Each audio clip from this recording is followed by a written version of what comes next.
There are moments in history when a monument stops being stone and becomes a battlefield of memory.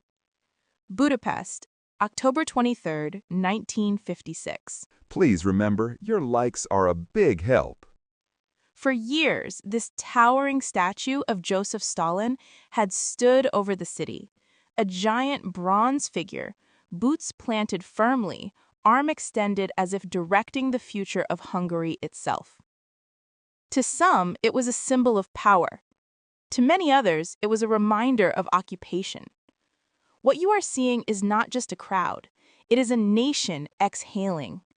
Students, workers, veterans, ordinary citizens, people who had lived under censorship, surveillance, and fear, gathered here after a protest that had begun only hours earlier. Few could have predicted how quickly words would turn into action. Look closely at the hammers striking the metal. There is a curiosity often overlooked. Many Hungarians brought tools from home.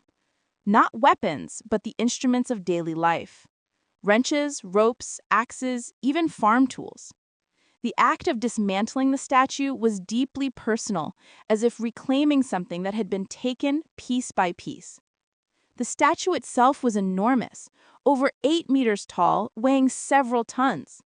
It had been erected in 1951, built from bronze and placed on a massive stone pedestal decorated with communist emblems.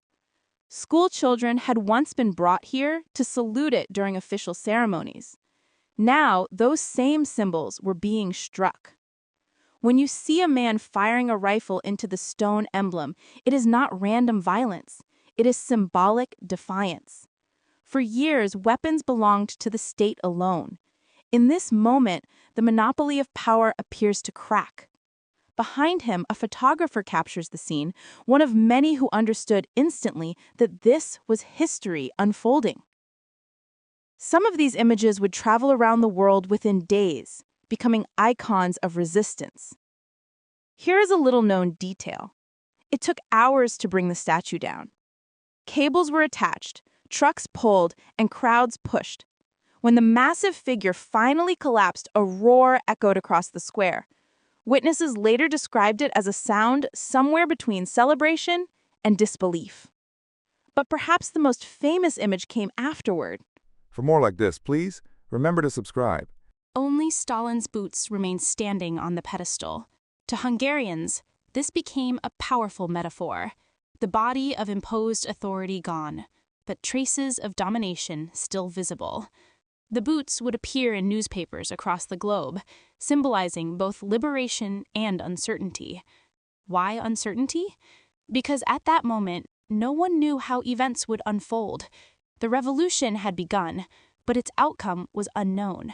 Soviet forces would soon regroup, and the struggle would intensify in ways few could imagine. Yet for those present, this was a rare moment of agency. Some accounts describe people collecting fragments of bronze as souvenirs, small pieces of history carried home as proof that the impossible had happened, if only for a time.